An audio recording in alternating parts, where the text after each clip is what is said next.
Greetings to all and welcome to Inside Africa, our insider look at Walmart in Africa. Today, we have four experts who will take us through Walmart's expansion into South Africa. They are Daniel, Kenneth, Alvin, and myself, Frederick. We will look to answer four key questions in analyzing Walmart's business approach.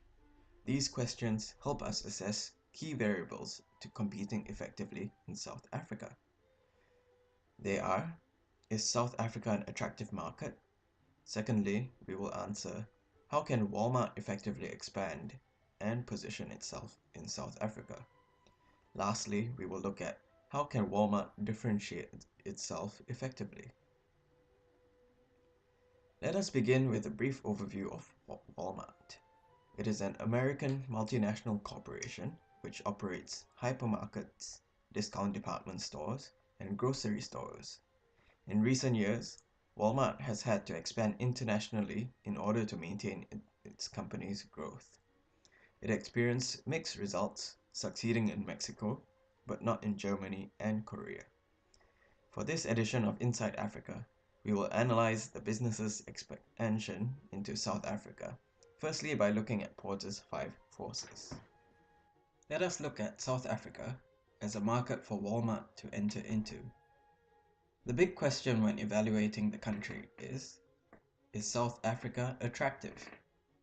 In order to help us determine that, we have our trusty friend Porter and his 5 forces, which have been found to be key determinants for analyzing market attractiveness.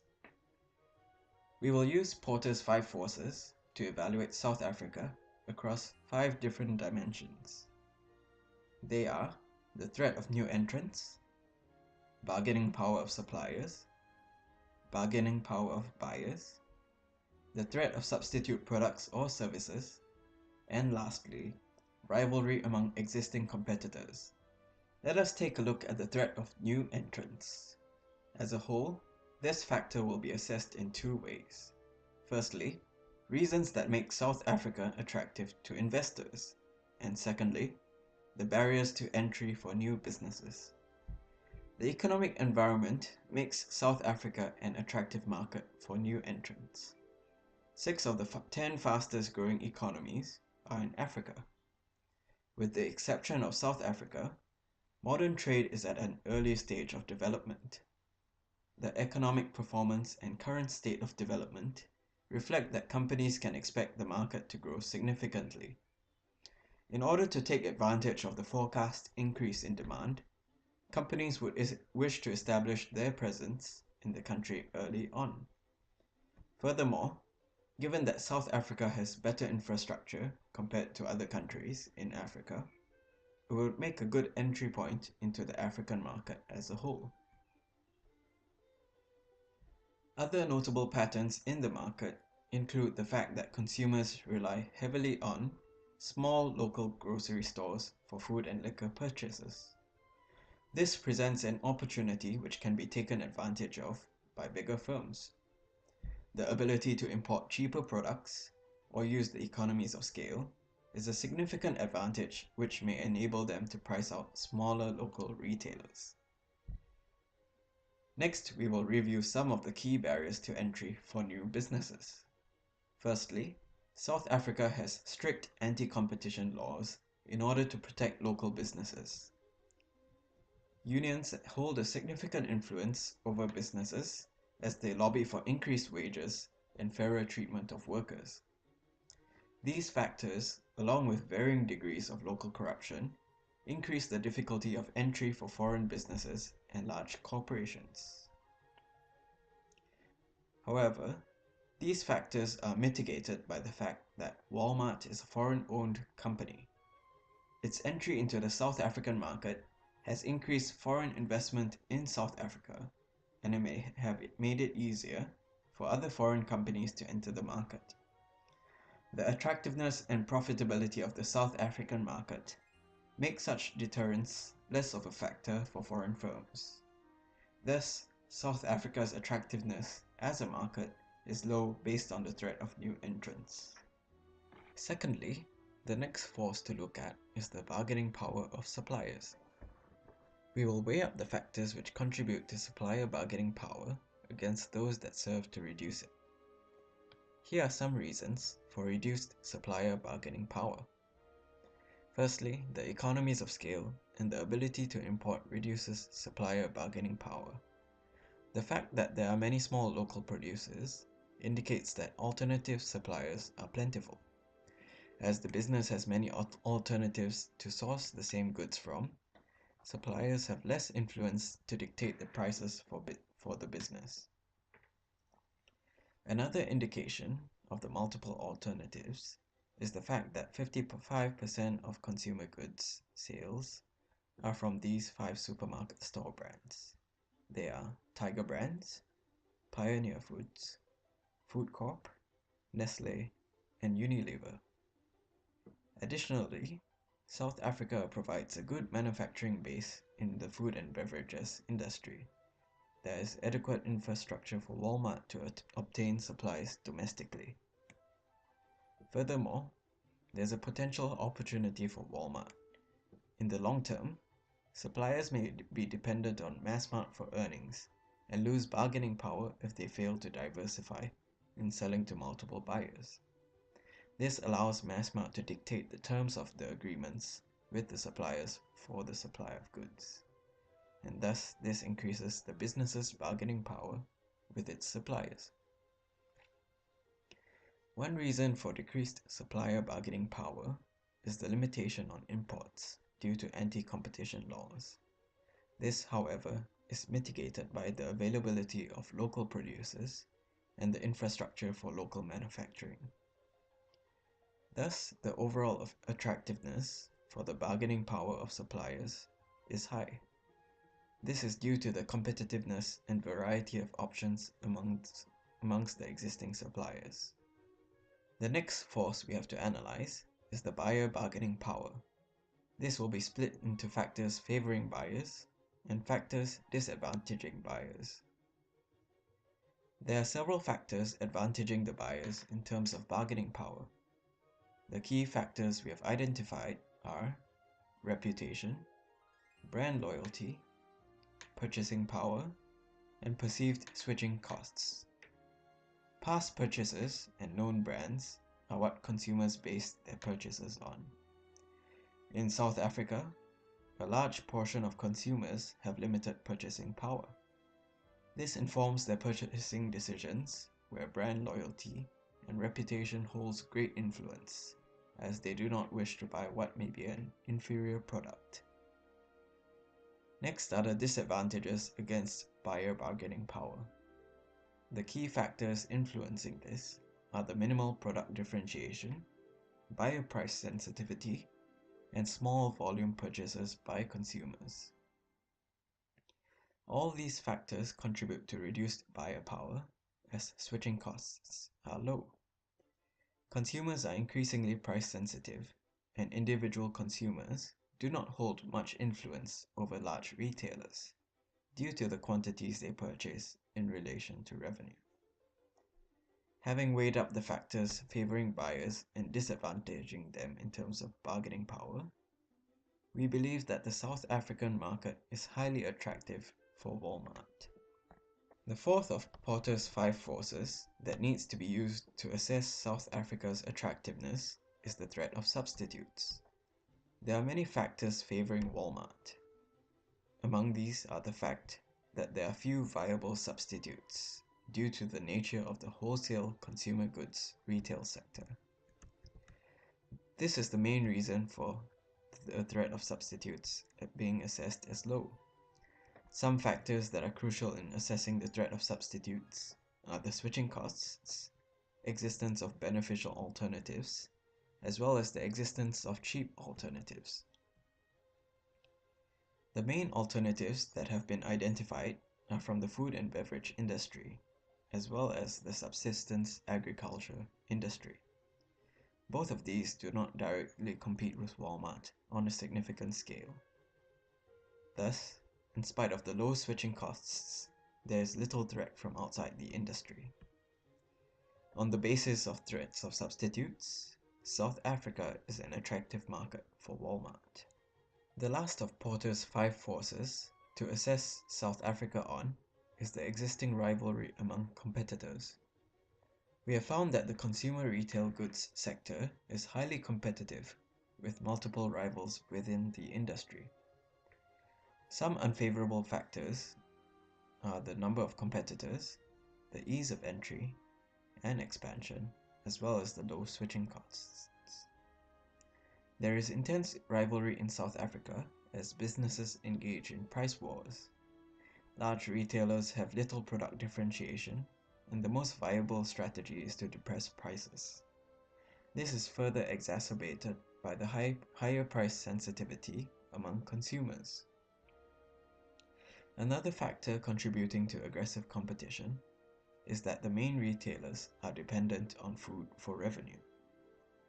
To summarize, assessing the food and liquor market in South Africa using Porter's 5 forces, the market is attractive, moderately attractive for Walmart.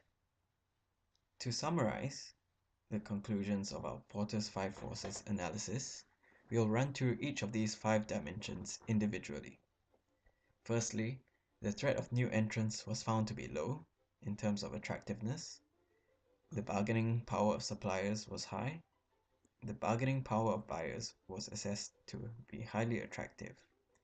The threat of substitute products and services was found to be another reason for the South African market to be highly attractive. Lastly, we looked at the rivalry among existing competitors, and this was found to be of moderate attractiveness.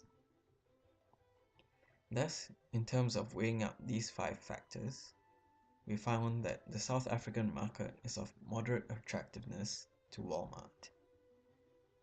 Walmart is widely renowned as a pioneer in its industry for introducing low-cost household goods that meets everyday low prices that is unmatched or replicated by their competitors. Positioning in Africa would have to be similar to the US model of providing everyday low prices to their customers. Low-cost provider strategy is adopted by Walmart as the African nations, apart from South Africa, is facing poverty with low disposable incomes, although there has been a rise in disposable income over the years. With an approximate population of 53 million in South Africa, the target market is broad, which enables Walmart to create value for customers on an industry-wide basis, with the goods provided being categorized under household necessities. Lower cost competitive advantage would not be an easy feat to emulate in Africa once they first enter, as it would be a challenge competing with ShopRite, which is the #1 retailer in Africa. Walmart has a clear differentiation strategy of pricing. Everything that Walmart does is specifically selected to keep prices low. This includes their famous rollback pricing strategy, designed to constantly monitor competitor pricing and offer a lower price. In order to maintain low prices and achieving high revenue and profits comes through the ability to run daily operations and securing efficient storage space and logistics system that ensures smooth deliveries and wholesale purchases at lower costs. Even their innovative stock methods prove to be very efficient within their supply chain management. This is how Walmart is able to maintain their low prices. There is huge potential for Walmart in Africa, and they have taken the first step in the right direction by establishing a joint venture with Massmart, which is the third largest retailer in Africa.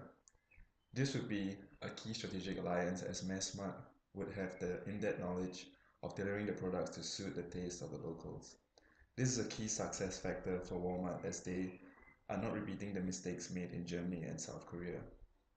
Massmart would be a key driving factor of assisting Walmart in long-term strategic goals of establishing themselves as a frontrunner in Africa once they can fully compete with ShopRite. With rising disposable incomes in poverty-stricken Africa, their US business model of everyday low prices might just prove to be a success. In this strategy map, we can see the difference with how Massmart has positioned itself against its competitors. The x-axis shows the spread of costs, while the y-axis shows the spread of quantified goods. ShopRite has the largest market share on the top left, followed by Pick n Pay, which is in second place, that focuses on non-wholesale goods. The third largest in terms of market share is Massmart, which is currently behind their main competitor ShopRite. Spar has the smallest market share, as they are focused on partial sales at mid-tier pricing that differentiates them directly from ShopRite and Massmart. Walmart faced an initial struggle in Africa due to a coalition of unions and politicians that opposed their entry due to future job losses or outsourcing. But with both parties finding common ground with certain regulations and criteria, they have the ability to work with Massmart to further their goals in Africa.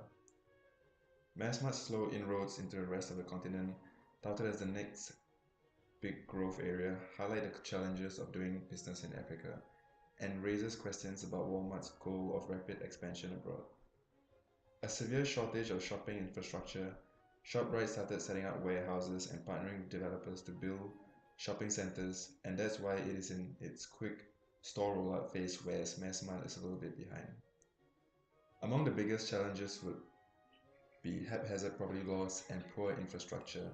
The biggest is the shortage of real estate space and big malls. Recently, Massmart has started setting up its own standalone stores and was also considering partnering with landlords on building properties. This would enable them to position themselves better in the market. Multinationals in the globalized economy today can engage in international business to capture larger market size, gain experience and realize economies of scale, and gain locational advantage to further strengthen its national competitive advantage, discussed as the Porter's Diamond. Walmart, along with other multinationals, need an international strategy when expanding globally to remain competitive in foreign markets. Variations of international strategies depend on emphasis of the firm's approach to build an efficient value chain and or to maximize local responsiveness and gain local demand. There are three main international strategies: global strategy, multi-domestic strategy, and transnational strategy, all of which Walmart have used previously in different market economies. The central factor of the global strategy is to achieve efficiency and realize economies of scale by standardizing products across global markets, which helps reduce cost of production. This strategy relies on centralized, interdependent strategic business units to make business decisions and manage operation on the global scale over different markets.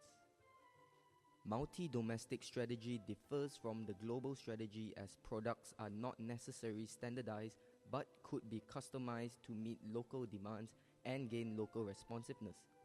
This strategy supports that strategic business units are independent and decentralized across global markets in different market conditions. The interdependent strategic business units have the flexibility to create local responsiveness for the firm. When Walmart entered the German market, they faced strong price competition from their rivals and tried to customize their products without fully understanding the local demands and needs. This resulted in a higher cost of production, and Walmart had to exit the German market because they failed to create local responsiveness. The transnational strategy supports a global vision but with customized implementations by decentralized strategic business units to cater for local demands in various market conditions. This strategy supports iterations of organizational learning and performance improvements, emphasize on maximizing efficiency, taking advantage of localization, and location advantage. On September 2010, Walmart joint ventured with Massmart in Africa with transnational strategy. Walmart is to strategically centralize and decentralize strategic business units across Africa alongside Massmart with their global vision. Interdependent strategic business units in charge of operation management should be centralized for greater control. For instance, Walmart's efficient zero inventory management is to be controlled efficiently to counter against poor infrastructure issues in Africa. This level of efficiency will help Walmart be more cost competitive against competitors like ShopRite. On the other hand, independent strategic business units that manage product development should be decentralized and given flexibility to learn about local needs and maximize local responsiveness. This will boost local demands and help Walmart and Massmart gain a larger market size. With more demands, Walmart can further experience the learning curve and increase efficiency by producing at economies of scale. In a nutshell, the joint venture between Walmart and Massmart is a strategic move for both firms to capitalize the transnational strategy on a global scale. Africa has a large enough population, and with increased local responsiveness, Walmart can correct their entry failure in Germany and mimic its success in the United Kingdom. Local responsiveness creates demand, which enables firms to become more cost efficient in their business integration and create value in their global supply chain. Does Walmart have a sustainable source of competitive advantages? To answer this question, we have to go through several steps. Here are 6 analyses we are going to analyze: supply chain, local adaptation, customer service, price, distribution and logistics, and inventory management. In this diagram, we can see that Massmart, with the help of Walmart, doesn't really have a competitive advantages in African market. However, we are going to analyze further whether Massmart are able to compete with their top competitors by analyzing the Fryer model. V for value, R for rarity, I for immutability, and lastly O for organization. What is exactly Fryer model? Fryer model is a model that will analyze whether they fulfill the 4 criteria to show whether they have a sustainable source of competitive advantages. The first of the model, V, the Fryer model, is for value. It is to analyze whether Walmart is able to neutralize an external threat with the current resources they have, and their capabilities to take the opportunity in the current situations. The resources they have, such as intangible and tangible assets, are very valuable. The intangible assets they have, such as supplier relationships, experiences, cultural adaptations, goodwill, which provide the real values of the stocks. Likewise, the tangible assets they have are very valuable as well, such as their buildings, stocks, workers, and etc. However, the problem that arises in Africa is not favoring Massmart to advance further as a company. Well, the problems such as poor infrastructure and unreliable transportation system, which cause a difficulty in the supply chains management within the firm, which restrict the condition of trade. It limits their products, and it is difficult for them to follow their value, which is EDLP, everyday low price. Walmart also have to agree with African agreement that their products should be fresh and bought from locals. Therefore, it is hard for Walmart to have a competitive advantages in supplying their products compared to their top competitors such as ShopRite and Pick and Pay. While in the short run, they will experience these problems. With the time and experience they had with previous attempts in distributing their business internationally, such as Mexico and China, they will eventually find solutions. Eventually, they might have a chance to recover their loss by engaging and improving their market in Africa and adapting to African cultures, and also seek for connection that will assist them. Now let's back to the point. What is the real value of Massmart? There are 4 things that we're going to talk about: distribution and logistics, technology, inventory control, and high responsiveness. These 4 shows the sustainable source of competitive advantages that Massmart obtained for Walmart. Next is R for rarity, which analyzes whether the resources Massmart have are in the hands of a few.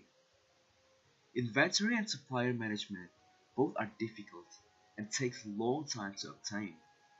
However, with the help of Walmart, Massmart able to implement their internal management systems.